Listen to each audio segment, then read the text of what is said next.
At my wedding, my mom smiled and said, "We've decided to give the car his parents gifted you to your sister. My name is Evelyn, and I'm 29 years old."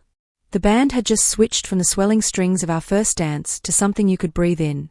Champagne glasses chimed across white linen. Someone's aunt laughed too loudly near the dessert table. String lights pressed soft halos onto everyone's hair, making the whole backyard glow like we were inside a snow globe.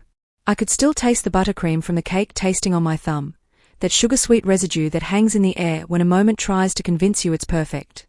And then my mother smiled. It was the smile I grew up inside of. Soft, bright, beautifully rehearsed. A pageant smile, a Sunday school smile, the kind that tells the room everything is fine even when the house is burning down 2 rooms over. She leaned in close enough for her Chanel No. 5 to erase the last trace of vanilla cake.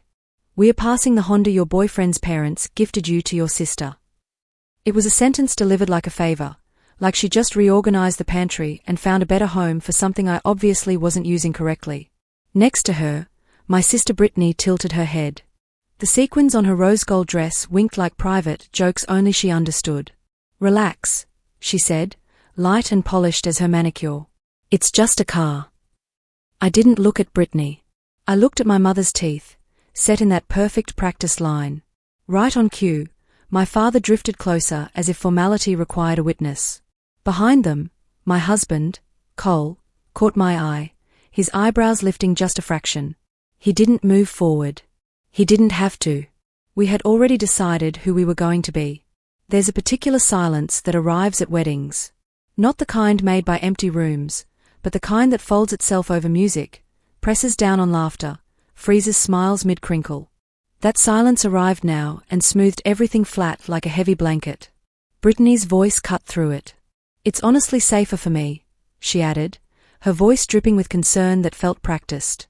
"Evie, my old Civic is literally falling apart." She laughed at her own line. Of course she did.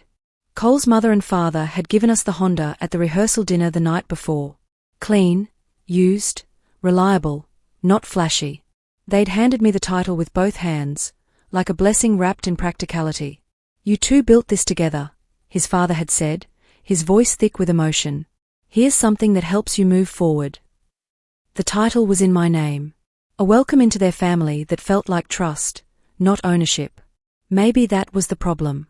I learned to recognize problems before they had names.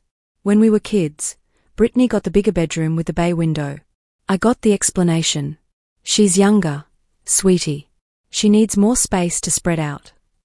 When she spilled nail polish remover on my homework desk and it ate through the varnish like acid, Mom said, "You should have kept your school supplies in your room where they belong."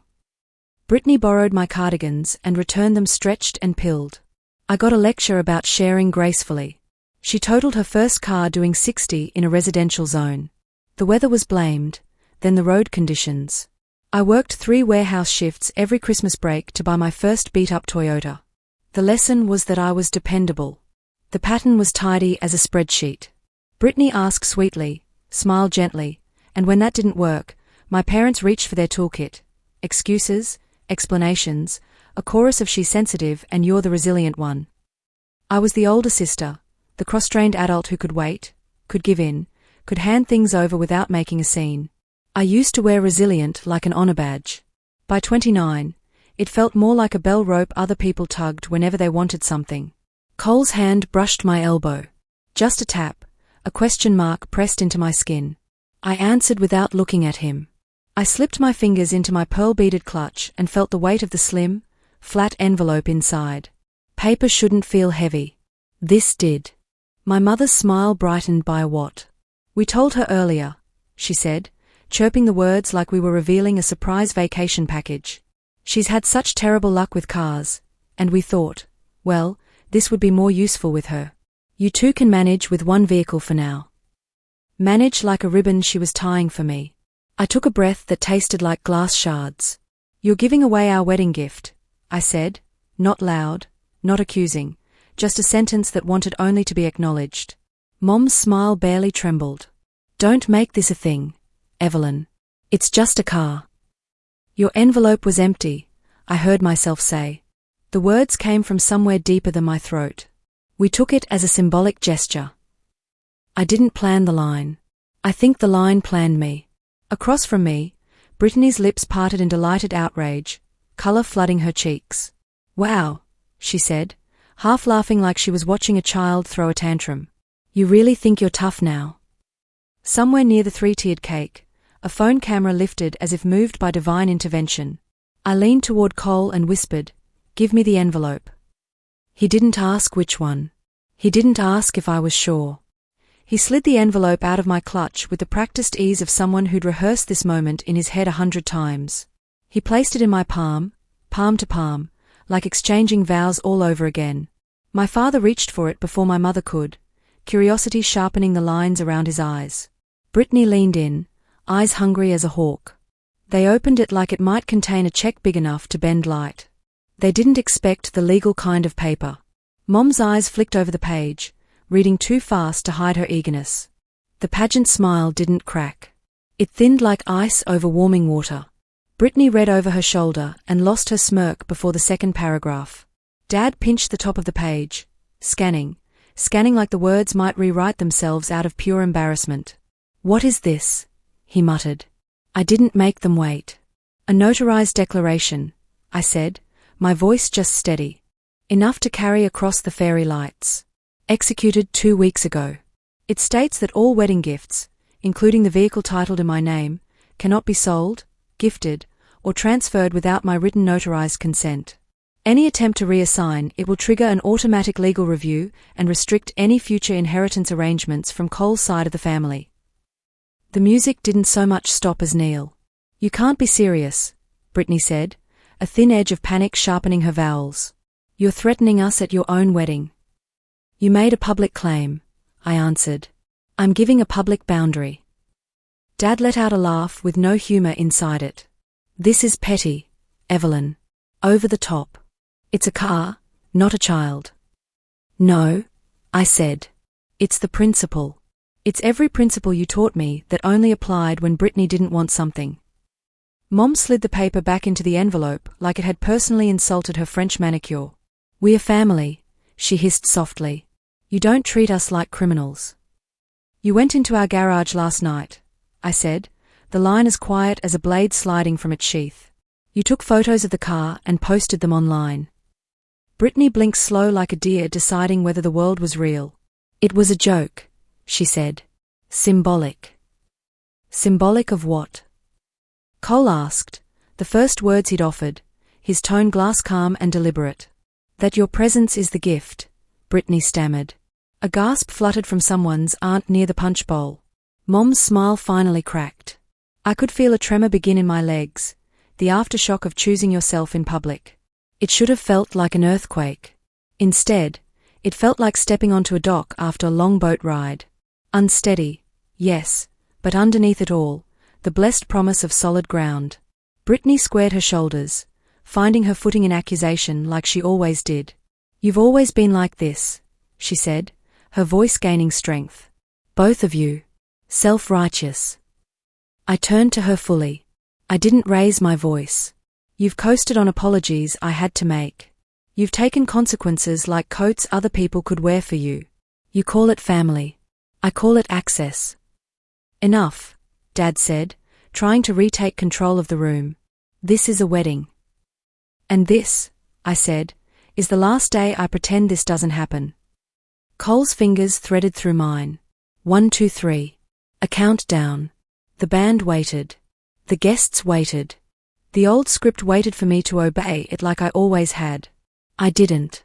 I took out a second envelope and held it between 2 fingers.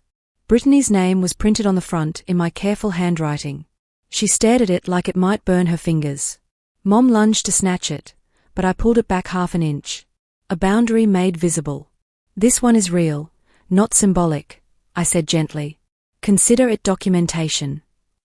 Behind us, someone dropped a dessert plate. Somewhere far away, a champagne cork popped, indecently cheerful against the tension. "Dance," Cole said to the band softly, like issuing a dare. The drummer lifted his sticks. The singer looked at me, as if I were the conductor waiting to give the downbeat. I nodded once. The music rose. The room inhaled sharply. Brittany's mouth opened around a fresh argument, and the bass line swallowed it whole. We turned, Cole and I, into the song. My mother's smile finally fell off her face entirely. Brittany's glitter stopped winking. The envelope waited in my hand like a truth with edges sharp enough to draw blood. I pressed it into my father's palm as we passed him on the dance floor. Help isn't theft, I said clearly. And love isn't access. We danced. Not for show, but for reclamation. At the edge of my vision, I saw my mother staring, working on assembling a new smile that would fit what the room had become. I hoped, for once, it wouldn't come. The music was still playing when the whispers started. I could feel them ripple through the tables like the slow roll of an incoming tide. Cousins muttering behind their hands. An aunt pretending to fix her napkin while her phone camera shook with nervous energy. One of my mother's bridge friends mouthing the word drama behind her champagne flute. That's the thing about families like mine. They love an audience almost as much as they hate accountability. My mother stood frozen beside the cake table, her face painted in politeness, but her eyes narrow and shaking with barely controlled fury.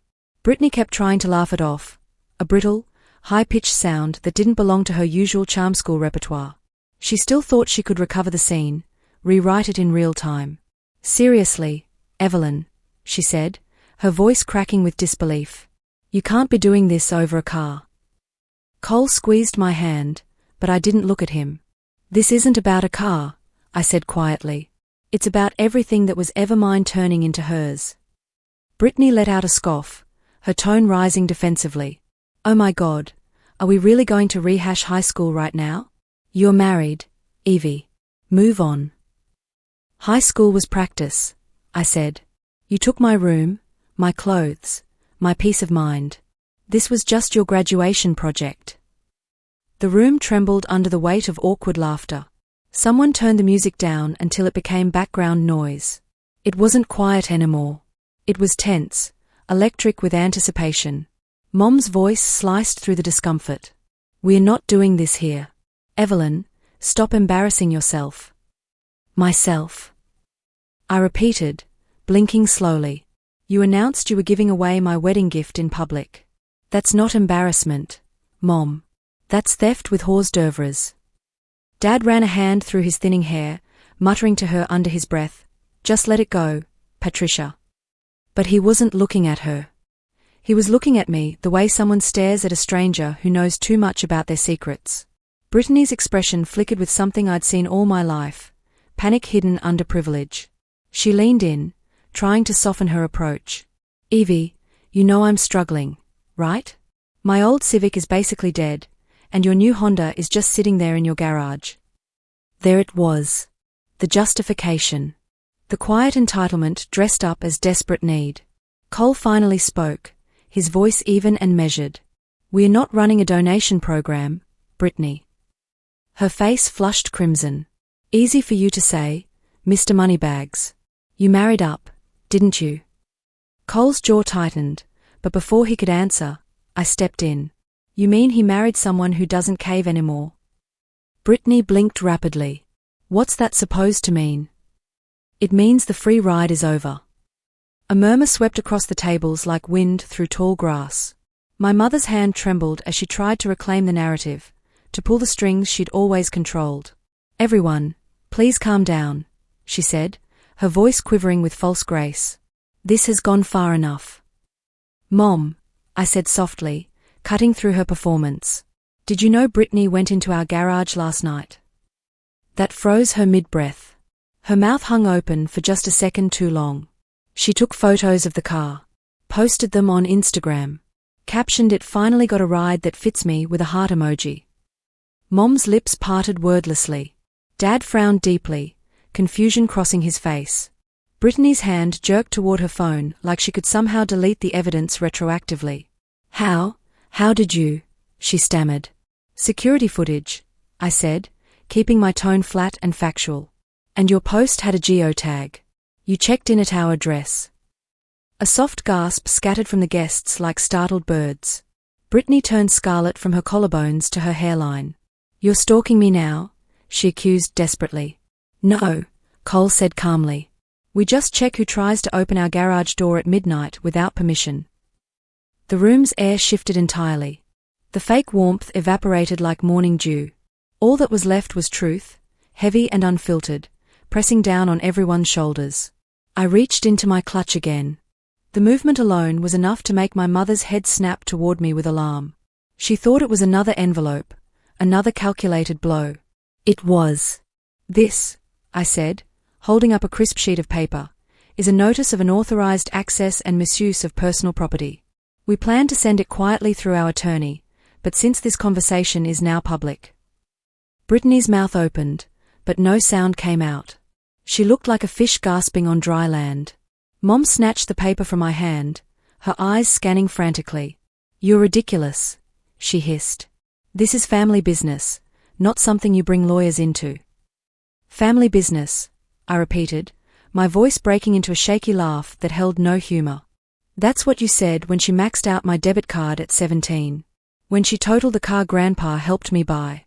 When she sold my old laptop and called it borrowing. Every single time, you turned it into family business that I had to absorb." My father's voice cut in, sharp as gravel on pavement. "You're making a fool of yourself. Sit down, Evelyn." I turned to him, finally meeting his eyes directly. "I've been sitting down for 29 years, Dad. You just never noticed because it was convenient." The silence that followed was a living thing. Dense, wet, suffocating. It pressed against my eardrums like I was underwater. Cole's voice broke through it, steady and clear as a bell. "Would appreciate it if no one touches our property again. That includes our car, our house, or anything tied to my family's name." Brittany's eyes flared wide. "Your family's name? So that's what this is about? Status? Playing keep away?" "No," he said simply, his tone leaving no room for interpretation. "Respect." Mom tried one last time to salvage her dignity, to reframe the entire disaster. "We raised you to be kind, Evelyn. To be generous and loving. You raised me to give," I said. "And you taught Brittany to take. There's a difference." That landed like thunder splitting an oak tree. For a second, even the fairy lights seemed to flicker. Brittany stepped forward, trembling with what looked like genuine emotion for once. "You really think you're better than me now?" she asked, her voice cracking. "No," I said quietly. "Just done letting you decide what I owe." Her lower lip quivered. "You're heartless." "Then maybe you should stop trying to find my pulse in my bank account." A few guests gasped audibly. One of Cole's uncles clapped quietly in the back, like a man who knew the satisfaction of boundaries enforced long overdue. Mom's voice was almost pleading now, desperate. "We are family. We can fix this later, away from all these people." "No," I said firmly. "Later is how you kept me small. Later is how you convinced me that standing up for myself was the same as being selfish." Brittany tried to laugh again, but the sound cracked halfway through like thin ice. "You're not perfect either, Evelyn. Let's not pretend you're some kind of saint." "Never said I was," I replied evenly. "But at least I'm not pretending theft is love." Her eyes brimmed with frustrated tears that might have been real or might have been performance. With Brittany, you could never quite tell. "You'll regret this," she said, her voice shaking.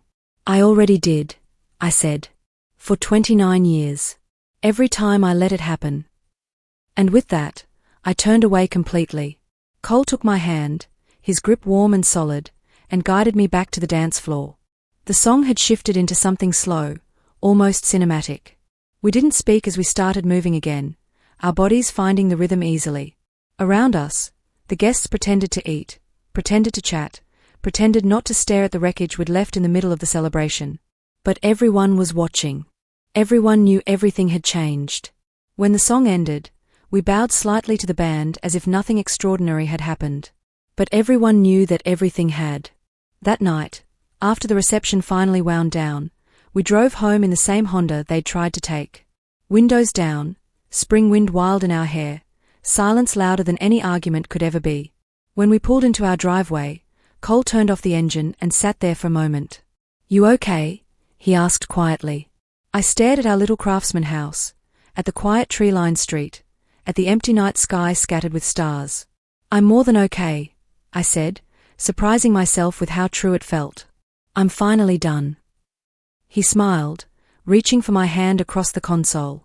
Good. Because something tells me your family isn't done yet. He was right. The next morning, they proved it. The morning after the wedding felt like waking up in someone else's house. The dress hung over the bedroom chair like a ghost. The bouquet had wilted in its crystal vase on the kitchen counter. The silence in our home wasn't peaceful.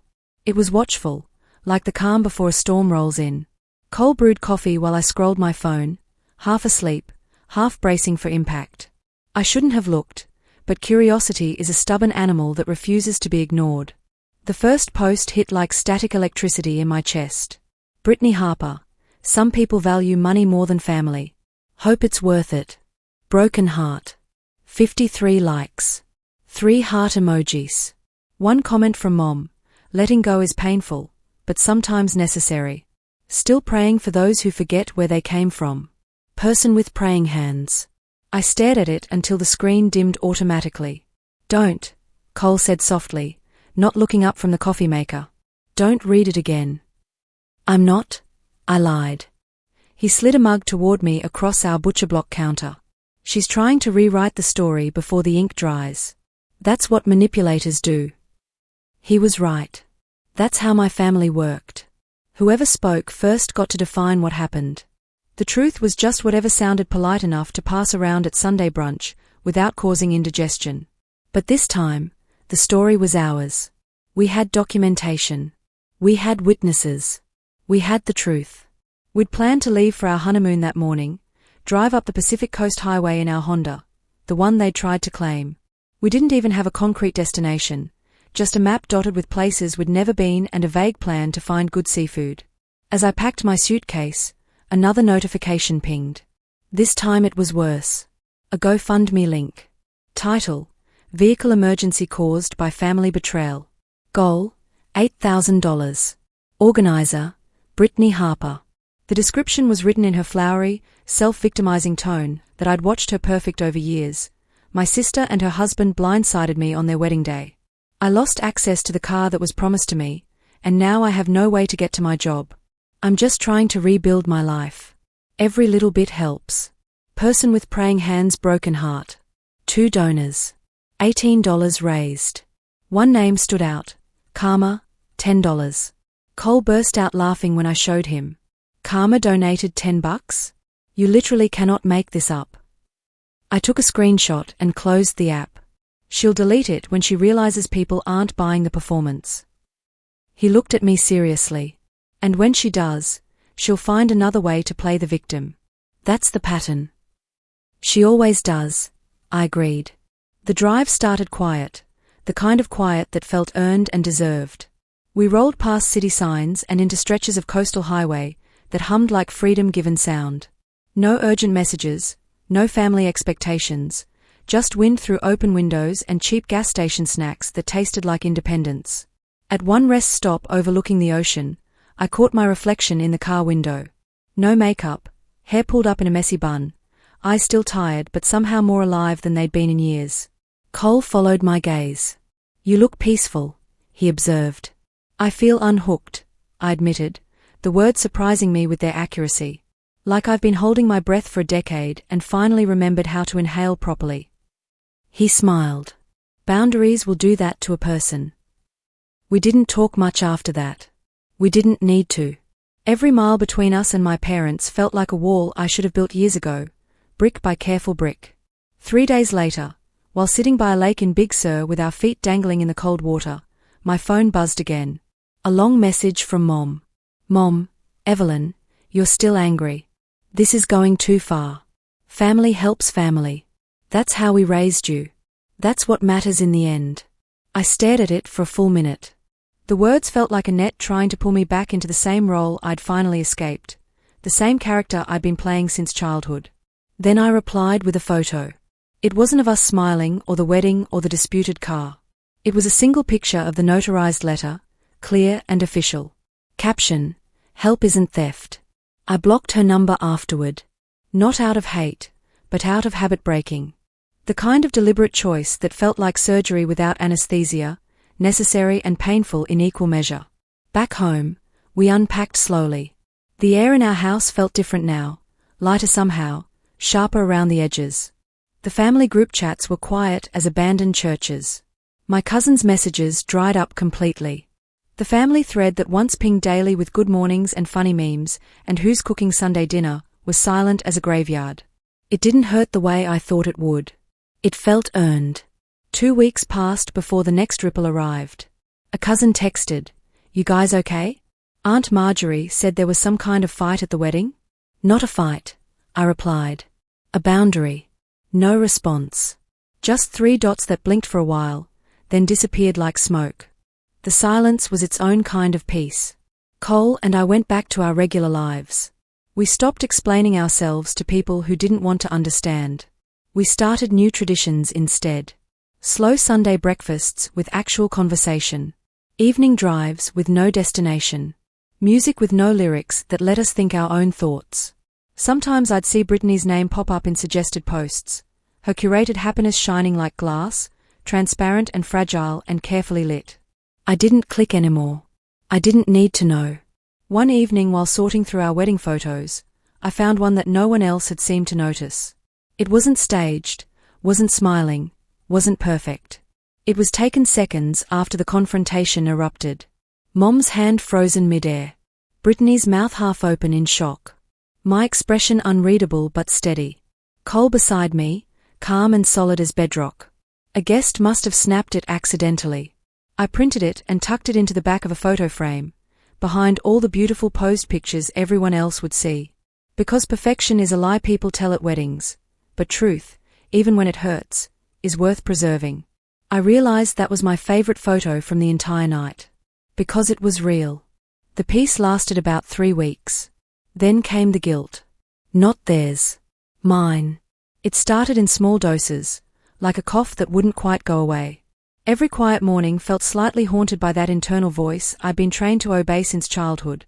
You're the problem if they're upset. You're the one who should fix this. That's what being the resilient one does to you. It rewires your brain to feel guilty for surviving, for choosing yourself, for saying no when you mean no. Cole noticed before I fully admitted it to myself. "You've been staring at that same coffee mug for 10 minutes, he said one morning. "What's going on in your head?"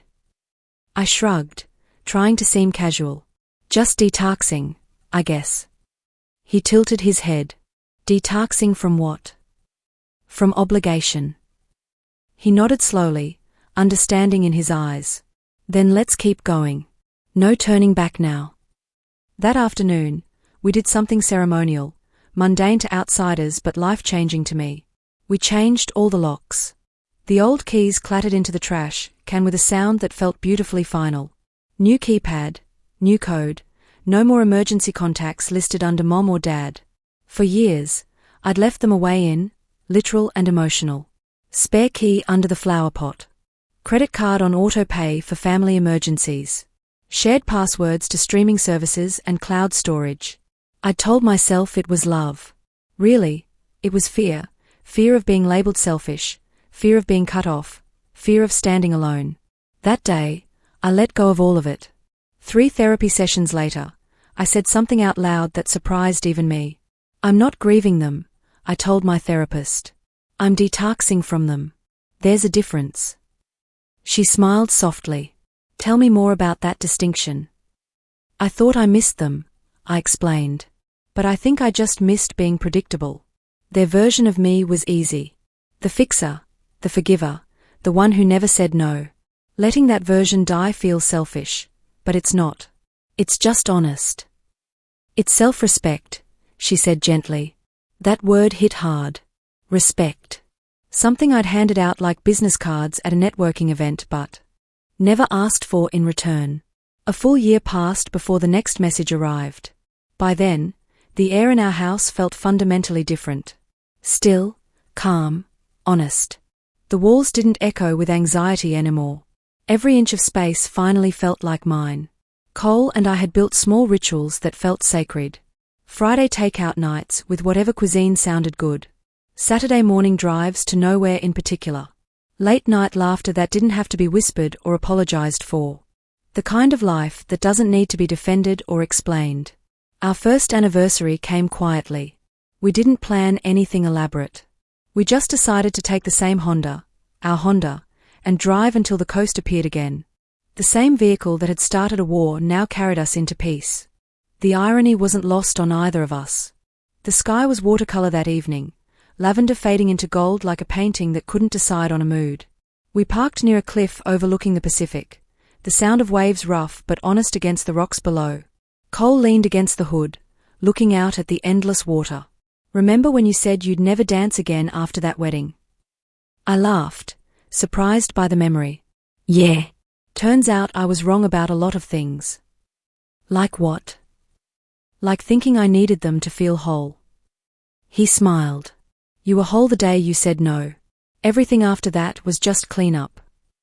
We stayed there until the sun went down completely, headlights blending with the last bit of daylight. It felt symbolic somehow, leaving the past in shadow while driving into something steady and true. When we got home, there was an envelope in the mailbox. No return address, but I knew that handwriting immediately. My stomach didn't twist this time. It just settled into acceptance. Inside was a single card. Cream paper, gold edges, her handwriting elegant and sharp.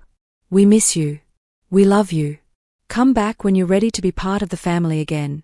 I stared at it for a long time, long enough for the ink to stop feeling like a threat. There was a time when that kind of message would have broken me open, sent me spiraling into guilt and apology and another cycle of surrender. But now I could see it for what it was, an invitation not to reconnect, but to regress. Cole walked up behind me, reading over my shoulder. He didn't say a word. He didn't have to. I tore the card in half. The sound was quiet, almost polite. Then I dropped both pieces into the trash. People think closure comes from reconciliation. It doesn't. It comes from refusal. Refusing to step back into rooms that once required you to shrink, to silence yourself, to disappear. That night, I took one last walk around our house, barefoot on the cold hardwood floors. Lights dimmed low. Every corner whispered something different now. Memory, hurt, healing. I stopped by the refrigerator. That single photo was still there, held up by a magnet from our honeymoon.